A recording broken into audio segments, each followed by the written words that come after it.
Holy shit, I just saw The Mean Six and I think that was the single best episode, and here's why. The Mean Six is the best thematic episode since the start of the show. Generally speaking, it's fairly difficult to make a episode of MLP FIM where all the main six characters have equal roles, where everyone else is saying and doing things within their moveset and actions, not just to create an impressive experience, but, you know, to make it fun as well at the same time.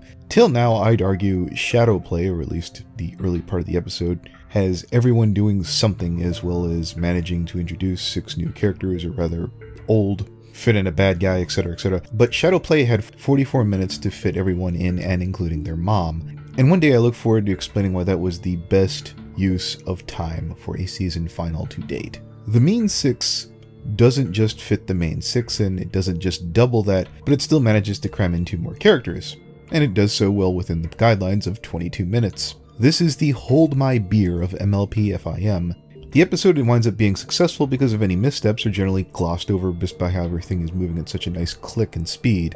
And before I say that this episode could have gotten away without having Starlight Glimmer or, oddly enough, Queen Chrysilius, that's not a knock. The writer, Michael Vogel, could have just as easily had something in the ever-free forest that had a reaction to Twilight, Pinky, Rarity, Rainbow Dash, Fluttershy, and Applejack. You could have cut out Chrysilius, maybe had Rarity double up on some of her roles to fill in for Starlight Glimmer on her missteps on camping. She more or less says as much in the episode. I think it speaks to Vogel's talent that they found a way to fit in as much as they did in such a short period of time. And at no point in time in the episode did I feel that it was going too fast or I felt that there was any missed opportunities. They haven't been able to focus on characters like this since, well, the return of Harmony, as well as we had a nice tease of the discordant elements of Harmony. Sadly, this episode is in fact a one-parter, which when things were going just as well as they were for the, well, main 6 pod ponies, their inverse selves, you can start to count down right about where, you know, everything's going to blow up. But there's always going to be that problem in a 22-minute episode that doesn't end episodes on cliffhangers. Holy shit, just imagine if, well, let's say that the evil 6 ponies had managed to nab the elements of Harmony and they slapped up to be to continued at the end. We'd all be ripping our hair out. It would have been a fantastic cliffhanger. Now, I'm bummed out next week that we have to go back to some mundane friendship problem, but let's break down what's in there. Fluttershy's evil, assertive self steals back the show, something that we haven't seen since Putting Your Hoof Down, as well as Fluttershy's normal self and her backlash at Dash. Twilight's no bullshit conniving evil self somehow manages to be even better than, well, the real thing. Applejerk is a hit and miss. Sadly, Rarity's evil self is just a little too one-note for my liking, but again, they do cycle through everyone so fast, it's a wonderful display of a variety and diversity. And take it from someone who knows sometimes your minions aren't nearly as loyal as you'd like them to be. This is a neat concept that could have easily been used earlier, but Vogel's choice to include Starlight and Chrysilius does warrant the wait till now, and hopefully this will amount to something later on. As with most high points in the show, having to go back to the mundane is going to be a nightmare. Good night and good luck.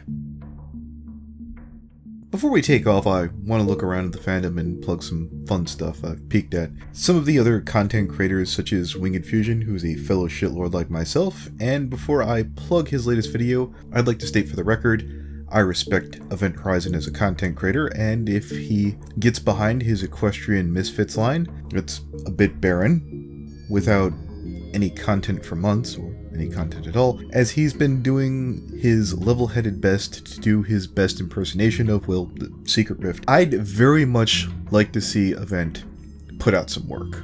But in the meantime, I guess I'll have to stick with watching Horse Crew.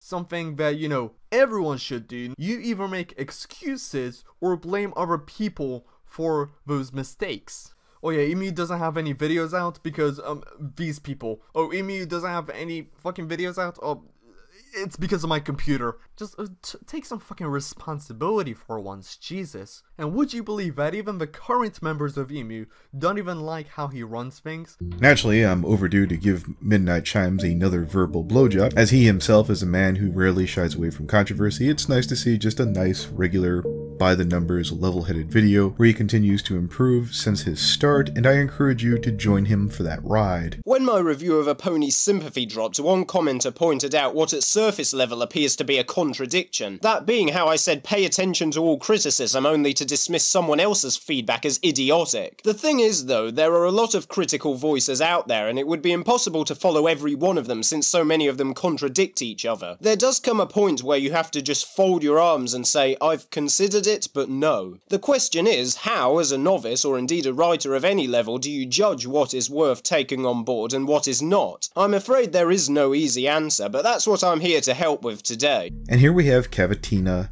Nova Bell, who nailed, ironically enough, why I tend not to give my personal thoughts on art due to my own lack of knowledge and why I find it useful to defer to experts in fields that I'm not talented in. Watched this episode and remembered the bitter taste it left behind, but upon a second viewing, especially given my more recent views on the topic of criticism and how it's perceived and delivered, I can honestly say this episode isn't terrible. Granted, there is one fundamental flaw I think stands out with it, and that's AOG's lack of knowledge on the topic of fashion. Now, giving criticism on attitude is slightly different than giving criticism on art or other forms of work. Oftentimes, criticism on attitude is based on morals, common sense, and law, and we base our criticism off these things when addressing individuals who we think are doing things morally wrong or just unintelligent. With criticizing art, it's harder because you have to not be ignorant on the topic being discussed. Okay, maybe with that WoW video that I made, I went out on a limb. So I'm still waiting to hear how I'm massively wrong, so I'll just assume I got lucky that time. And I'm giving Tricky Fox a plug because the man supposedly subscriber burned himself by doing one too many streams. Speaking of which,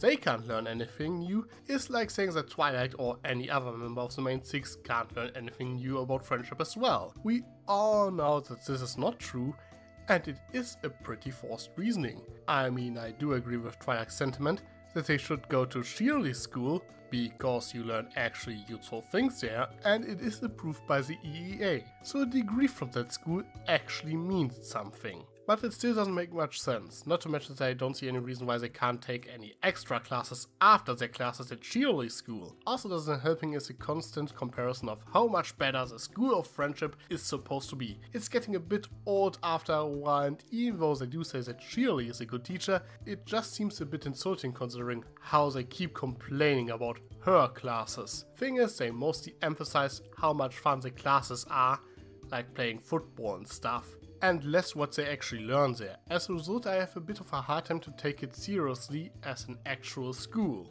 Do go subscribe my Fan and Frenzy channel. We'll be moving the streams there till further notice. I kinda enjoy giving an extended look, or rather micro burst, as maybe I've had my head stuck in the ground a little too long. It's nice to reach out to my peers, to take a break from looking at monsters. No, seriously, it was beyond refreshing to hear people spill their thoughts and just appreciate people's thoughts as fans, as opposed to, well, chances are you've been watching the channel. Now if you excuse me, I'm gonna have to try and go build a video to hype up BronyCon.